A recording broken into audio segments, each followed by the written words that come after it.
How to hard reset iPhone 17 and 17 Pro. Step 1. Launch the iTunes application and connect your phone to the computer with a matching cable. Step 2. Once connected, head into the smartphone tab visible in the iTunes dashboard. Step 3.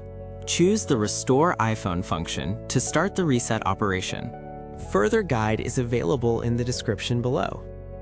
Since the remaining steps are technical and complex, we have detailed them in an external blog post. Make sure the device has at least 50% battery or remains connected to power during the hard reset. After the hard reset finishes, disconnect any cables and let the phone sit for 30 to 60 seconds before use.